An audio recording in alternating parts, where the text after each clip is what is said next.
Coach, Nate Zitnik from Pennsylvania is in the house to talk advanced shallow cross, giving you answers to common issues most of us run into while running this great play. I wish I had this great information before last season, but settle in because we're going to give it to you right now.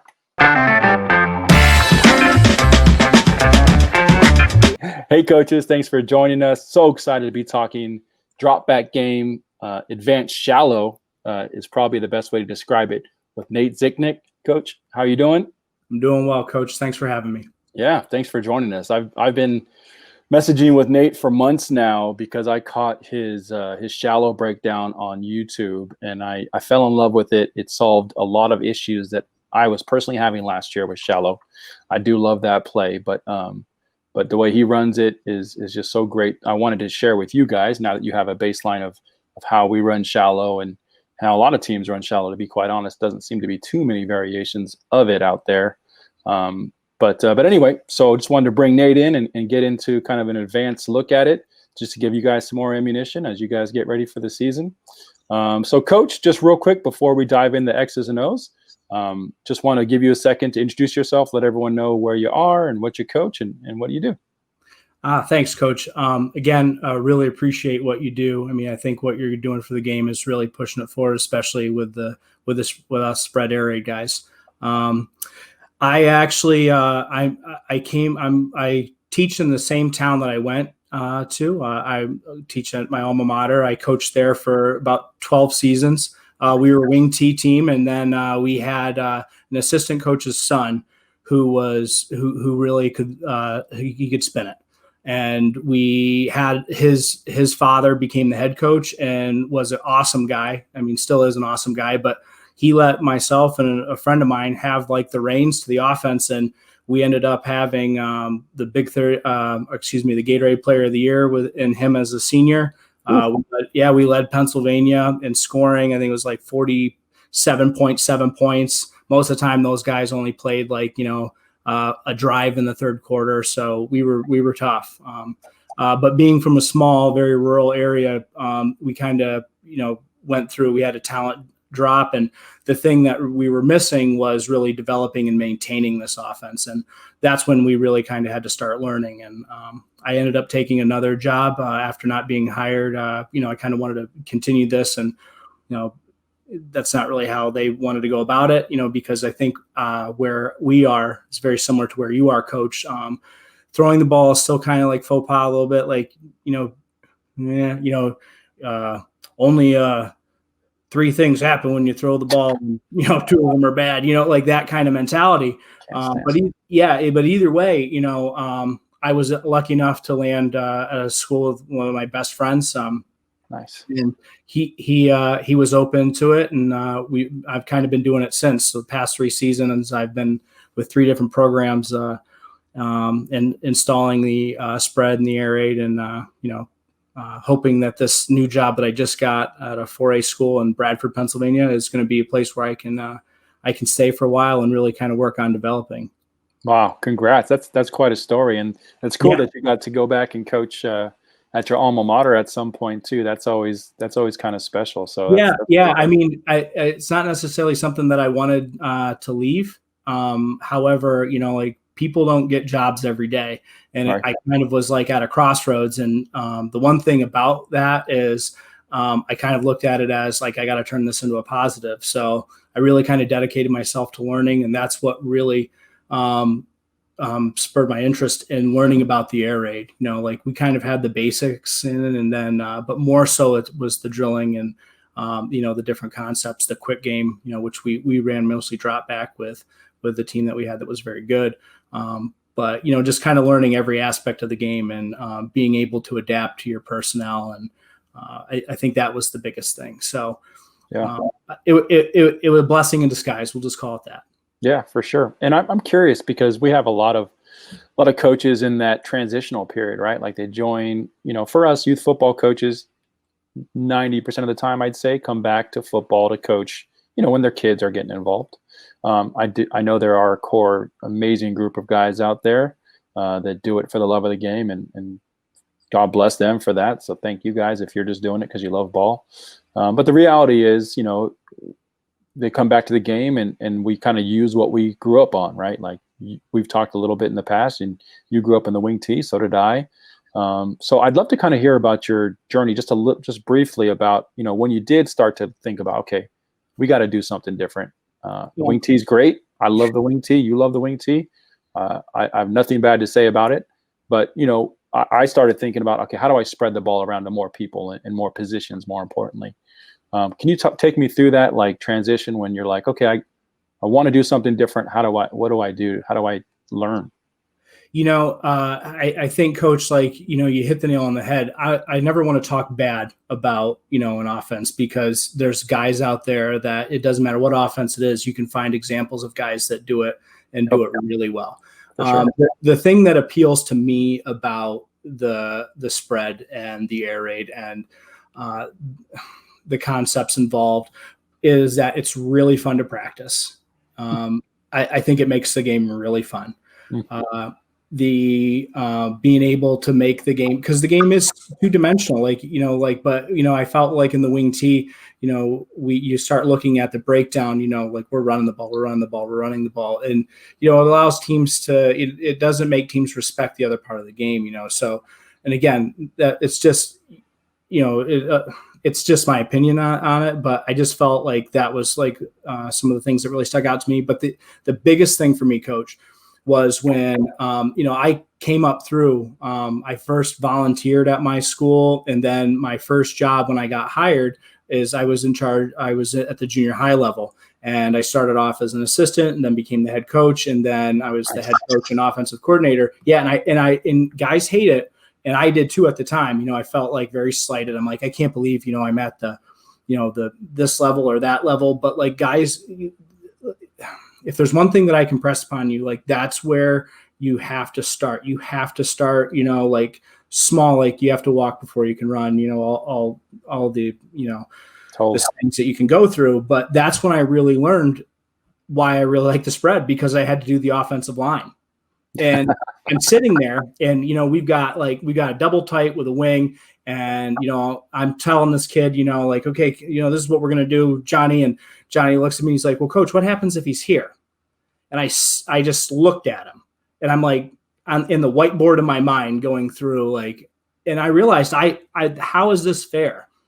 Me as the adult, as the coach, I'm sitting there trying to explain to him, like, what happens if the box looks like this? And then I realized the number of combinations, and that's when I really fell in love with the spread, because once you pull those receivers out, there's only so many things that the defense can give you, right? Like they're going to give you a 4-man surface, they're going to give you a 3-man surface.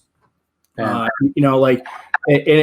most teams are pretty set, and they're going to give you like the over and under look, and or they're going to give you like a stack or the 3-4, but either way, you're going to have 6 guys in the box, right? So, and as soon as you get 7, baby, we're throwing it, right?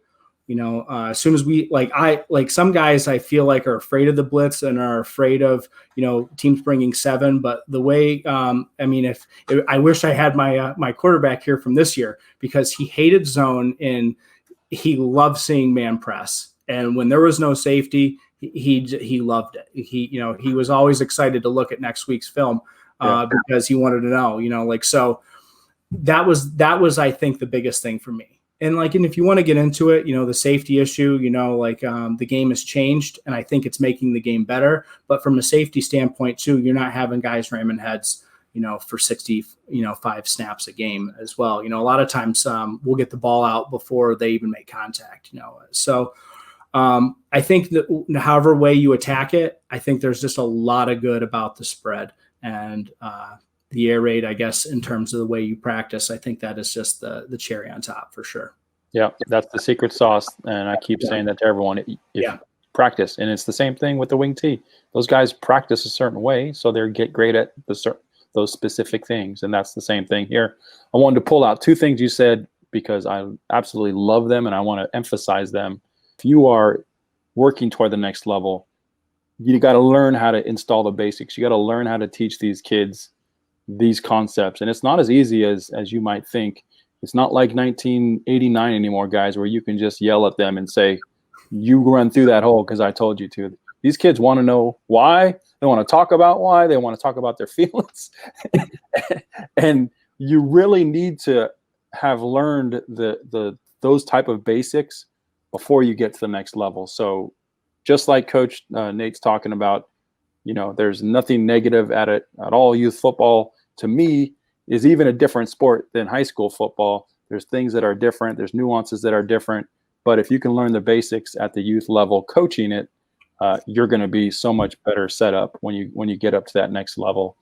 So thank you, Coach. And then secondly, your point about wanting to spread out the box. I mean, a lot of coaches don't understand the whole reason the spread was created in the first place was to thin out the box, right? Like there's coaches that if you add another tight end, they're going to bring another linebacker. And that's literally, you're just pushing scrums against each other, which is, to me, so boring, and not to mention unsafe.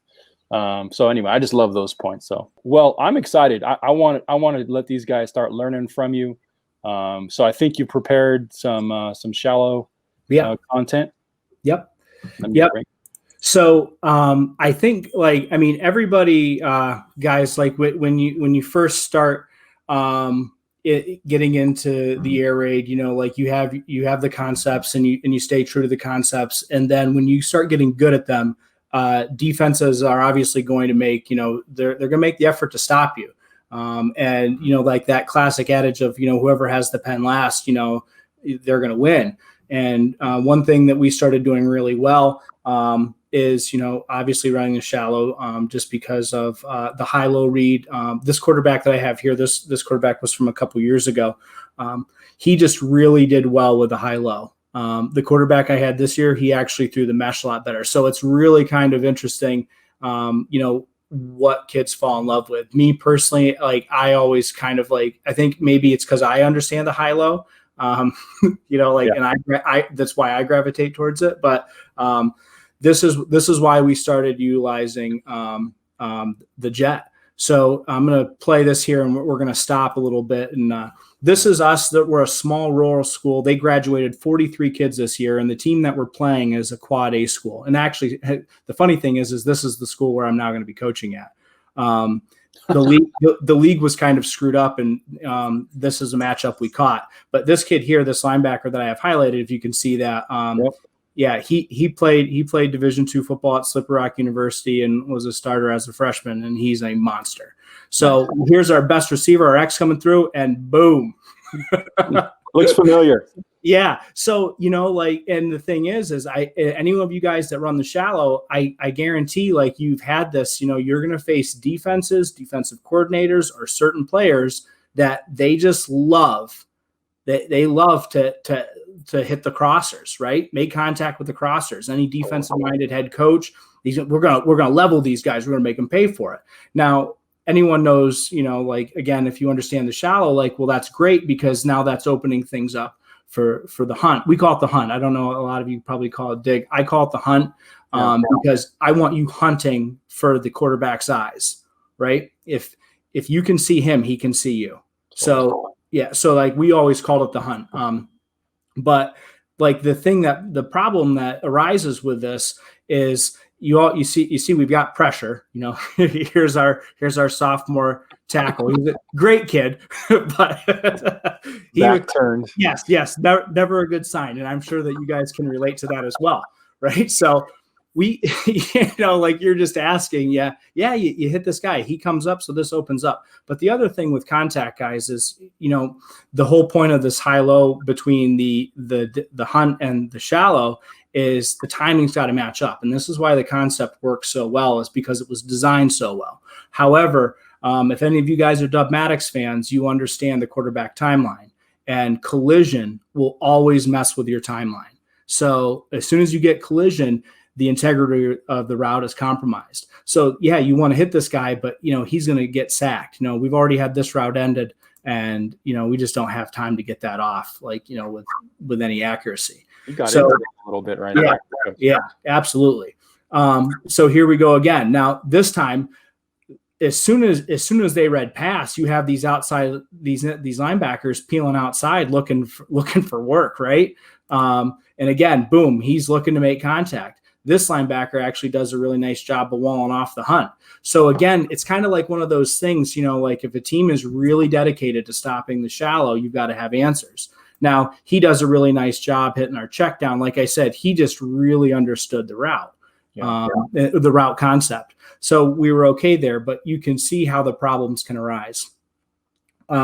Here's just yet another example. Boom, right? Not vicious by any means. However, like, you have to understand that this is messing up the timeline, and we want to avoid that at all costs. So again, he was able to hit the check down. We had gotten used to that, but we had to find a different answer. Now, here's the thing that I want to kind of impress upon guys. Like, it's not just if you're getting contact. Maybe you see something and you can take advantage of it that the defense is doing. So here's just a regular jet play. And this is kind of how we kind of started thinking about it. Certain teams will do things when they see jet motion. So in that play, they just, they're going to blitz into it, right? So if we can take that tendency and use it against the defense, that's now it's working in our favor. This team here, really good team. They're probably ranked 8 in the state right now, and they were tough. They were tough for years. Really well coached, very disciplined. But certain teams will have checks to that, and you can see again, he's coming up. This is a straight, like we're attacking the jet, right? He's getting in the mix. So again, how can maybe we use this to our favor? And now we'll kind of look at this is the same game, same team. Now we don't get the blitz off that, which we kind of thought we might. However, what we did get is, because that jet's coming through, we get the play action of the jet. We also get the play action of the fullback coming across. One of the things I really like to do is I always like to have the fullback, or I shouldn't say always, but many times I like to utilize that fullback before he gets into his shoot to give us a good play fake. And he does an excellent job here of covering up, and we get these guys frozen, right? And that's where you really open up that shallow. So if a team is in man and you get those guys to slow up a little bit, and especially if they're trying to follow that crosser, that's great. Here's another reason why I really like the shallow. Or the jet with the shallow. So I paired this up because, like, one of the things that I think Coach Colthorpe was the guy that kind of said this, is he's got certain bubbles that he likes to attack with the shallow, right? So if we're thinking about these are the bubbles that we're attacking, it doesn't matter whether you're jetting. And Coach, I think you mentioned it, like just starting out of trips, like if you don't want to run the drive, you want to kind of, stay true to the shallow, you can run the jet out of trips. But here's the other thing. So this receiver is outstanding. And then our extras, this is from this season, but we had the X with the guy that got leveled from the previous clip. He was our X, and we have a Z. A lot of times these guys are, split out in your formations. So, we can stack to get that X off the line. But the other thing that the jet does is I always try to teach, I want that jet to occur right here, right? I want this guy coming across as quickly as possible, because, again, we're screwing up the timing if we don't get across. We're not going to get that high-low, because we've got the high-low with the post and the dig, right? We're going to high-low that safety. But anyone that knows, what's a secondary coach always yelling from the sideline, right? Don't get beat deep. Deeper than, deep is the deepest man. Don't get beat deep. Yeah. So, like, a lot of times you're just not going to get that, you're not going to get that post. I mean, at least for us, it's pretty classic for us to see a cover 3 shell like this. And, we're not necessarily going to get that post a lot, because, that's what teams are looking to prevent. Yep. But, if we're trying to run this out here and we want him to get across with the timing, that doesn't always work. So that's another reason why I like to run the jet with the shallow. Now, with this way, sorry, I went right past my thing. Now, sometimes you can use the jet to get that jet play fake. This season, we actually had way more success with running him all the way across the formation, like getting and snapping the ball here or even later. Because at this point, you got to ask yourself, when do we out leverage the defense? And you can see they're not giving much of a rotation with this jet. And you're going to see he comes wide open as a result. Wow. Yeah. So, you're gonna force the defense's hand a little bit. Like you can keep running this, but another reason maybe you want to use the jet is because you should have a rush progression. If any of you guys, again, I'm going to refer to Dubmatics just because I read Adapt or Die. I have a 40-minute commute, so I got it on audiobook too. I think he talked about hating doing it, but it actually was great for me because I was able to read it like 3 more times. But he talks about the rush progression, and I mean, you don't have to be an R4 guy to understand a rush progression. Everyone, what are you going to do when a team blitzes? So, like for this, you're kind of seeing that double A gap blitzer, right? So we're half man, half slide. And this guy's coming through, and our quarterback knows that. Now he has the ability to check to a 6-man protection, but he doesn't, just because, this is our little F. We have like the 3 bears of Fs, and this is baby bear, right? Nice. He heck of a wrestler, but I mean, just physically, like taking on blitzes, it's just, I don't know why some guys insist on it. Some guys don't want to do it, and then some guys, I mean, he would do it. This kid run through a wall, but physically, I mean, I didn't feel comfortable doing it, neither did he. But again, you'll see why bringing this the shallow really kind of played into our favor here. So if you're thinking about what do we do when they blitz, think about how the distance that we've gained with the jet. So again, out of necessity, what do teams do to passing teams? Like, how are they going to stop it? They bring pressure. I think any of you guys that have been living in this offense, like that's going to be, I feel like, defense's first answer, right? 100%. Yeah. I mean, you don't necessarily see teams dropping 8. No. They want to see if your quarterback can stand in there and deliver. Yeah. And the thing is these are things you have to practice, and these are things you have to be prepared for, because if you're not, you're doing the kids a disservice. Sure. So like I said, Cole knows right at this point, like everybody's up on line of scrimmage. He knows what's happening. But again, when you're getting him across, that's kind of now opening. You have the shoot to one side, and actually he's swinging. We ended up swinging a lot of these guys, which is not, I mean, I guess I don't want any of the, the air raid purists to get really upset with me, but it was one of the things. We didn't have a great receiving core with the Fs, and it just worked out rather than trying to get them to run, because it's really the swing and the shoot in this offense. Yeah. But yeah, we ended up swinging them a lot. So that kind of is, if anything, you guys. Yeah, we did too. The shoot was just awkward for my running backs last year. Yeah. And it's year to year, it's very different, because the 2 years ago, I couldn't get RF to run the swing, he had his body turned, and I'm just like, okay, like sometimes you just got to go, like you got to be able to break from it a little bit. But again, like we talked about, I've been very careful to try to be as careful as possible to not break the rules of the concepts, because that's why they work. Yep. But again, so you can see we're across. And the other thing, as you guys, I was a defensive coordinator before I was an offensive coordinator. And I did that, for much of my time. Like I worked my way up from junior high, and then I was special teams coordinator, and then I was a defensive coordinator, and we use the 2 read out of quarters.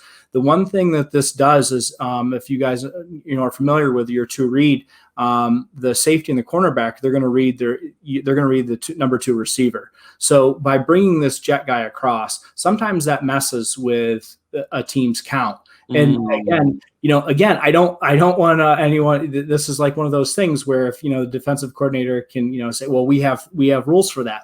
So did we. When I ran it. But I will be the first to tell you that they brought motion over. All of a sudden, we have one guy running totally wide open. Sometimes the guy, that was deep. And I'm like, what are we doing? Because in the end, you're dealing with kids. Exactly. And not to mention, so yeah, that's a huge point. number one, it can mess up their count. You just get a blown coverage. But number two, even if you just get them to hesitate and stand in their dirt for one extra beat, Yeah. that's one extra step that whoever you end up throwing it to has on the defender. I just love it. Well, like a lot of guys, I think sometimes, you'll look at a kid, and this was, again, like I told you in the article that I did for X&O Labs. I heard it so often. This kid, he sucks, but he didn't suck, to be honest, it was us that sucked, because Right. we didn't allow him to play fast. We didn't give him rules, so I look back on all the mistakes that, I made, and, I continue to do that. But that was one of the things, you look at this kid and you're like, oh, he's awful, but whenever you put a kid in indecision, they play slower. Right. There's that element of hesitation, that element of doubt. And even kids that really know their stuff, there's that, like you said, that the second of hesitation can really make the difference. And you can see here it does. And again, it's going to stop up here. Cole was always told, we got to watch this guy flying down, because again, if they're going to give us, you can just, throw that fade, 1, 2, 3 ball out, do it. But no one does that. No one cuts loose the deep route. If there's one thing kids are ingrained with, it's never let a guy run deep. So again, that we had one guy coming unblocked, another guy beat his block, and we still end up getting, plus 17. Yeah. I mean, he was so open right there. And the two clips you showed when he went across, they're just so open. There's just so much grass over there. You're putting the numbers to your advantage just by a simple, quick motion. Yeah, and don't get me wrong, we have the wheel off of this, but no teams we didn't ever run it enough where I felt like teams were jumping it. And I call plays from the booth. I know most guys don't. I don't know why. I guess maybe because as a defensive coordinator, I was on the field and I always struggled to see what was going on. And that was kind of a pain, especially depending on, who I was talking to in the box. But as an offensive coordinator, having done this for, less time, I really needed to see. And like you, Coach, I'm not exactly the tallest guy out there. When we get these big crown natural fields, I'm out on the numbers. Yeah, I don't understand. So in our league, we're not even. It's literally in the rule book. You cannot coach from the booth, and I don't know why that is. Youth football, you can't have headsets, and I don't know why, but it's driving me nuts, because I continue to say I want to call from the booth because I want to see the spacing out there. I want to see. It's hard to see the angles when you're diagonal on field level. Like, I want to call it from the booth because I almost want to see it like a camera view, right? Like you just see the spacing so much better. Well, I mean, the other thing for me is when I'm down there, it's emotional. Like when you're on the sideline, it's emotional, and it doesn't matter what level you're at, and it doesn't matter how many people are at the game. No.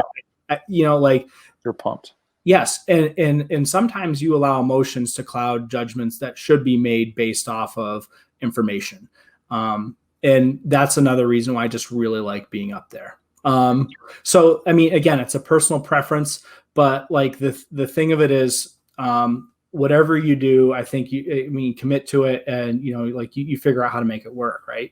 So, but that for me, I feel most comfortable doing it that way for sure. Very cool. So another reason maybe you want to use jet is so this kid, he was a shade under 1,000 yards this year. We only played 9 games. We struggled. We certainly didn't achieve what we wanted to. But I mean, Cole finished number 19 in Pennsylvania. All classes, all 6 classes. This class graduated 43 kids this year. So Cole's a junior. I'm, coaching him. I'm certainly going to miss that going to the new school, but this kid had a great season. This kid is going on to play college football too. So we had 2 really good receivers. However, right now as good as this kid was, we've got a speed mismatch here. This kid was way faster than him. So by, running the jet to get into the shallow, you're going to see one of the things that can, help you out, you stack the deck in your favor a little bit, right? So I know that kid's way faster, but you can see he's got to run through this mess now. Now, the only problem is you can see this is where our high-low gets, we're a little too far. But at this point, when we kind of saw that that's how that they were covering jet motion, we kind of knew going into this week, because they didn't show anything different. This school actually is combined with a juvenile center. And, so they'll bust the kids in. But the problem with that is like those kids, like you don't get to do the summer stuff with them. You don't get to like extend practices. So, like they like to keep it simple because, like you can't be throwing in a lot of things when you have some kids there part-time. Right. So, that's how they did it. And, again, I'm not going to knock it because I've done it too as a defensive coordinator as well. However, seeing as an offensive coordinator, I'm like, okay, well, we're going to spring him open on this. Yeah, he's wide open already. Yeah. And this was a coaching point I made here. They always talk about getting an outside release on the hunt to open up the shallow because you don't want to get this kid killed, right? If this guy's looking in and he sees him coming over, he might break off that. You want to get his back turned. Well, the same thing here. Like right now, we don't have anything tagged but a go. Like I said, we kind of knew going in that we were going to be hitting this, and we hit it a lot this game. But because we don't get an outside release in this kid's back turn, we don't get as big a gain as maybe what we could have. He sees it, he breaks off, and coaching points. It's the subtleties of it. I'll take 11 every stinking time. How about it? Here's this team. This kid, he's not very big. I actually was in an all-star game with him though. And I was the offensive coordinator, and he was on defense, but we got him for offense a little bit. And this kid was like a coach on the field, right? Nice. Just a nightmare. Okay. But again, we get that jet coming through. You can see that moment of indecision, like you talked about it. Right. And it's just enough. Right. Yeah. So we get a +5 out of it. Easy. Yeah. And I'm telling you, we needed it versus this team. This team was just played really fast, really aggressive. Okay. So now we're kind of getting more into the fun part of it, because as soon as you run your jet, you run the shallow off the jet. Now is when your really fun plays, your trick plays can work. And I'm very stingy about trick plays. I've always actually kind of hated them because I'm always a believer of if you don't practice it, you really shouldn't be running it in games. Right. Since then, I've adopted the I don't even know who talked about it. Maybe you can. It's someone in our Twitter verse here that you and I think are both in. You have 3 trick plays and you rep those over and over every week. And when you finally use one, you get rid of that one and you bring in a new one. Oh no, that's new to me. That's cool. Yeah, and that kind of that appealed to me. I'm like, okay, now I feel way better about it. But you got to have them. This is from 2 years ago, and our head coach, he didn't care what I thought about trick plays. He loved trick plays, and he insisted that we have them and we practice them. So I think now we've got I'm over to the dark side with trick plays. So we'd run the jet shallow. All right. So now we're going to go with the reverse. And you can kind of see that as disciplined as this defense is, you can see this kid's coming over. This kid's really close to the line of center. And because we have now we're even further across line of center. We have our big physical quarterback lead blocking, and he was a monster. Love coaching him. That guy. That's awesome. Yeah. Yep. And then this is an example from this season. So we were no huddle, but we weren't necessarily hurry up. We did a lot of check with me's. Like you can see our sideline where we didn't have a lot of kids. But sometimes you would see something, and again, you have our jet, and they were kind of shading. We run like a power read with a toss, and we'd been running that, and these linebackers were cheating over. So we mixed the jet in, we hit the jet, and then again, this is never what you want to see as a defensive coordinator. Almost everybody across the line of center, but this is kind of the stuff that like. Before we ran the jet with the shallow, we didn't necessarily get this because we didn't run it a lot. So we didn't necessarily get the flow to the jet like we did. The motion of the jet sweep gets their mind thinking that way, that way. I love it. And then here's an example too of something that you can utilize. Again, in our Twitterverse that we talk about, everyone's always talking about, don't, like use the window dressings to really kind of like, it's not about the play. It's how can you make this play look really different? So everybody's got a screen, right? It doesn't matter what type of screen you have one. This is even with our backup quarterback. Our quarterback this year only played 9. We played 10 games total. He missed this game. So this is even with the backup. But sorry here. You can see here, you run the jet. We've hit the jet. So now we can run the jet. Now we can run, our tunnel screen. Nice. So again, you start mixing the jet motion in. All these other plays that you have start working. So now we're at our QB read. So we've got a power read coming. We've got our power puller coming through. We're reading this D end. But you can see everyone's cognizant of the jet. We ran the jet. We ran the jet shallow, right? So everybody is just, that's what you're thinking, right? And we get a good pull here or a good give read. And, all because of jet motion. This is again our backup quarterback. Again, you can kind of see the jet, and this guy's screaming through. He's screening his own guys. Now we get a pull read, and we don't even block the right guy. This was our freshman. He was a fullback coming up through. But desperate times call for desperate measures, and he actually ended up being very good, for a freshman playing at the varsity level. But both of these guys end up biting on the F, and we end up getting a touchdown. Nice. Again, this is something that was just born out of necessity. We weren't necessarily like the best, the most talented team or the best team, but this kind of allowed us to do some things. And this is we were running the jet, but now we're going to run the QB power read out of it. And you can see why I love him running over. That's a QB. I love it. Yeah. He was really fun to coach. And I think this actually might be our last clip. And the great thing about it is after all of that, all of a sudden now the jet really starts hitting. Yeah.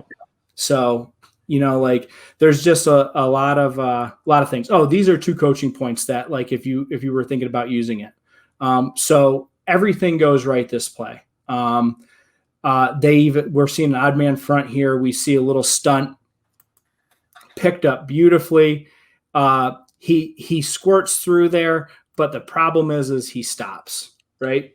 So what that ends up doing is that clouds up this because Cole actually makes the right read and he wants to throw the hunt, but because he kind of stops here rather than continuing on his route, not pulling that guy out, it forces the pass to be incomplete because he throws it too far out and then he isn't able to hold on with contact. Same thing here. One thing that you're going to do if you're going to run this, obviously this was we had a 5-man protection on. They brought 6. But the coaching point that you want to do if you're going to run this, you have to practice it. And you have to practice it giving these guys looks. Like they have to be able to think on the run. I guess like it's the equivalent of if you run an offense in basketball where, your decision making is, made, depending on what the defense does. This is the same thing, right? You just can't give the guys same looks or run it on air all the time. Yep. So yeah, but that's it. Like it's very simple. Like I don't profess to say that I made it up.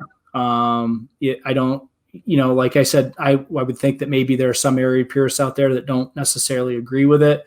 But again, like, I kind of think about the situations that we've been in, and some of us are just balling on a budget, and, maybe you don't have the best quarterback, or maybe you don't have the best athletes, or maybe your line can't protect, for that in that drop back game, whatever it is, like if it works and you're still kind of within the parameters of the concept, I think, yeah, like try it and see what happens. Yeah. And to your point, the air raid purists, I think they want to make sure that you're not changing too much, because if you add too much to this play, then it's not actually shallow cross anymore, right?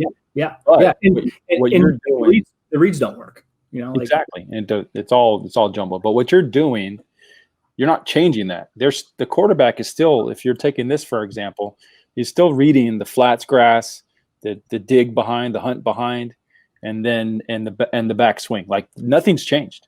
Yeah. All we're doing, if anything, is speeding up the process a little bit. Like you said, it's going to help with the O-line. It's going to help with the quarterback read. And number three, most of all, we're putting the conflict defender that we're trying to read off of, that outside linebacker that either has to carry the dig or stay in that shallow space. We're putting him to the test quicker. Yeah. And that's something I'm trying to do with my quick game. I got to get that guy deciding quicker so I can show my quarterback so he can see faster. And it's the same thing. If anything, we're turning drop back game into something in between, right? Like it's a little faster than typical shallow, but it takes a little longer than regular quick game. So this is, to me, this is just advanced shallow knowledge that you're sharing here, which I absolutely love. And I want these guys to start thinking about this, because I guarantee everyone is picking shallow as one of their drop back games, as they should. It's one of the best plays in football, let alone air raid. But this is, you're going to have a problem where you're going to be like, my line, for whatever reason, it's hard to get that shallow across the field, whoever it is. This is an answer for that before you go into the season. I wish I had this before last season, because I was just trying to do it on the fly. My answer was to put that what you're calling your H in the backfield, and we ran it out of the backfield, and he just went straight through the line and found his way out. Mm-hmm. That helped. But at a 2x2, just like you started, you opened these clips with, he was getting impacted every time he tried to cross the field. So this is advanced shallow, advanced drop back game, and I appreciate it, Coach. And it's exciting for me to be able to share this with the community here. Yeah, Coach, my pleasure. The one thing that I'm really big on is, like, we talked earlier before we got started, I was spending so much money, because back then the YouTube didn't have the coaching content that it did. And I wasn't on Twitter, or maybe I wasn't in the right circles. But I guess like it was just one of those things where it became really expensive and very tedious, because I wanted to learn, but you never knew what you were getting. You could see like little snippets, or, in books, but like having people explain it to you, or situations like this, I'm always kind of like thinking like how nice it is and what the football community has done in terms of guys coming on and talking and answering questions. And I just think that, that's been what's really kind of pushed like me forward as a coach. And like I said, the more you learn, the more you realize you're like, man, I really don't know much, but you just kind of keep going at. And, the kids will put you in situations. Like I said, I learned a lot more about the mesh this year, and I kind of changed my opinion. I really felt like adopted what Drew Piscopo was doing, with, the paired speed outs. And, he follows like Mike Leach, but like you just learn, and every day is new and interesting. And I think that's like what really makes it awesome. So. Yeah. And it's so cool because one coach, the way he runs, like Piscopo, the way he runs 4 verts. Yeah. For some reason, I didn't attach to it, but I saw Patrick Taylor do it, and I'm like, this is the Bible, right? Like, and there's a lot of guys doing it differently, and you'll find your way. But the point that we keep saying, and you said it 3 times today, and I'll say it again: pick a core set of concepts, and just get really great at them. Yeah, and to your point, Coach, like like if I don't know, do you run the drive? Yeah, we do. We did. We ran shallow more, but we do have drive. Yeah. And this was something that we actually started using a little bit, this, kind of in the same way. You're like, wow, it really kind of works there. So we were able to, like, before we would usually run the drive out like more of a bunch set, or, like obviously a little tighter set. Right. But, now with running the shallow, we kind of really got, or with running the motion, we started to get that traffic that we wanted, and we started, guys with our natural picks, Yeah. And that's what we'd use it whenever we'd want to do a natural. If someone manned us up, we'd get into 3x1 and run drive. Yeah. So, just find what works, and 100%. You can't argue with success, right? Yeah. And I want to reinforce the jet. We do run jet. When we went through my little webinars, I showed my 3 run plays, which we do. GT counter is my baby, might be my favorite play of all. We run a form of power, and then we have a draw. I don't list jet there because it's such an easy thing to install. I mean, don't get me wrong, we rep it a lot in practice, but it's not taking one of my 3-day install slots, right? You don't need to spend as much time on it as GT counter because that's something you're going to run to death. You guys, I don't know, for those of you that haven't seen Coach's stuff, like, you guys run that to perfection. I have never been able to run the GT. Like, we're counter G. I mixed some of the 20 personnel. Like you mentioned it, I tried running the shallow. We had like kid that I said was going to school. We started to see a lot of like teams were bracketing him or, manning up with the safety over top, and we tried to get creative with ways, and we tried running the shallow out of there as well. But like, he was a great blocker. So we actually, he was thrilled about that. Right. We're trying to get you open, but you do a really nice job. So we ran the counter with him, and then he basically took the place of, like a power pull or like that log pull. But no, I think like it's great. And, to your point, we basically, the kids had run outside zone and we just blocked the same way. And like you said, but however, like if you're running this offense and you're not prioritizing, and whatever you put in, you have to figure out, what do I take out? Like you're doing yourself a disservice, and you're doing the kids a disservice, because you can't be adding logs to the pile without taking logs off, because then you become like a jack of all trades, master of none. And that's where I think this offense can kind of fall on its face a little bit. Any offense, right? Like you show me a coach with a huge playbook, and I'll show you probably an average team. Yeah, absolutely. But so I mean, you didn't just break down shallow. You basically just showed us a series of plays to run off that jet motion. I've been showing his Twitter handle at the bottom of the screen the whole time, but I'm going to put his YouTube channel in the comments below for you guys to click and subscribe, because he has some great videos. And unlike my long ass videos, he keeps them short and sweet, just like I like them. And he breaks it down, and he has way more than just shallow. He breaks down a lot of different things. So check out his YouTube. It's a wealth of knowledge there. Great film. I love it when guys throw film in there, of course, just so you could see it with your own eyes. But yeah, Coach, I appreciate you coming on and dropping some knowledge for these guys today. Like Coach, like this, I kind of all got started, a lot of, as a coach, we just beg, borrow, and steal.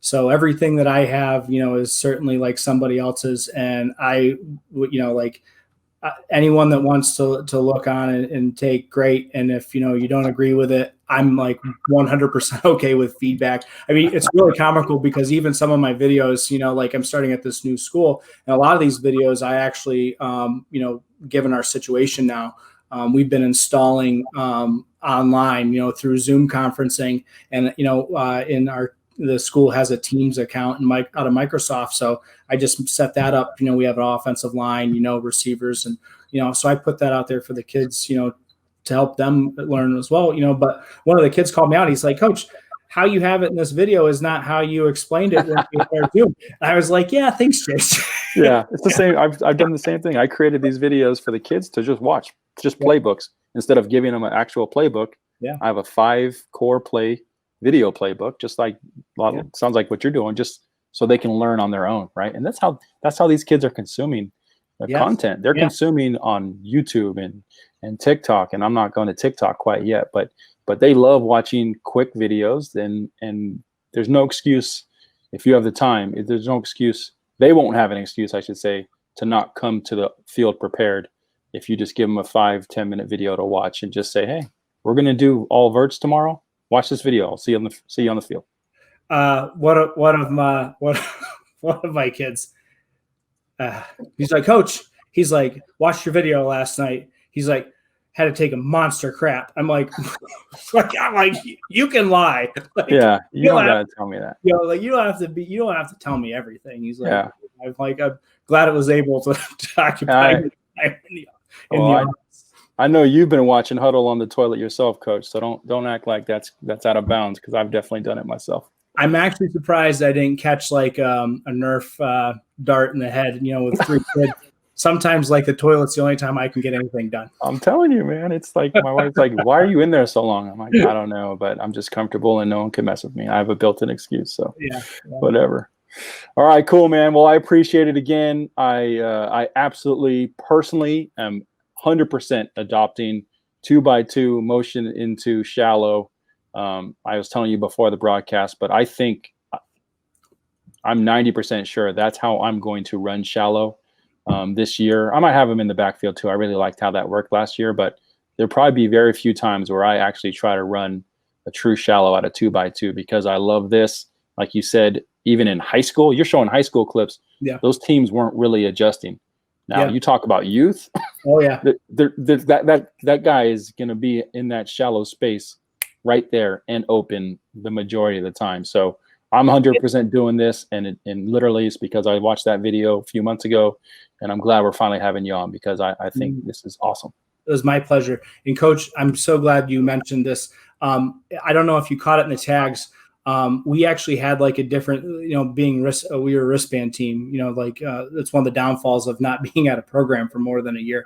The past few years, like the wristbands really kind of helped us. But when it said Mo, Z-Mo, that let our quarterback and our receivers know that he was going to push all the way across the formation before the snap of the ball. And with Jet, he knew like, okay, the ball's going to be snapped before I cross the center. So we're going to see that jet fake. So that was kind of a way for us to very easily, separate the two. No, that makes sense. That's the nuance that these coaches are going to find themselves in. Like, oh crap, how do we make sure the kids know? But great knowledge there. That's perfect. Yeah. No, perfect. Thank you very much, Coach. It was a pleasure being on, and I love what you're doing for the game of football, and more so the air raid and the spread. Yeah, well, likewise, man. I'm a fan of yours, and hopefully a lot of these coaches that had not seen your videos can start consuming a little bit, because it's great stuff. And I definitely encourage all of you to subscribe to Coach's YouTube channel, and obviously get him on Twitter. He loves talking ball, so he'll be more than happy to talk ball if you want to. I'm going to ask more questions and probably give answers, though. So that's fine. Hey, we're all learning from each other. That's the beauty part. Yeah, absolutely. All right, guys, coaches, hope you guys enjoyed. Thanks for tuning in. Go look up Coach when you get off of this. And we'll continue to try to spread the ball around, and hopefully in the end bring participation numbers back up in youth football and push it up into high school. So take care of yourselves, and we'll talk to you soon. Thanks, Coach.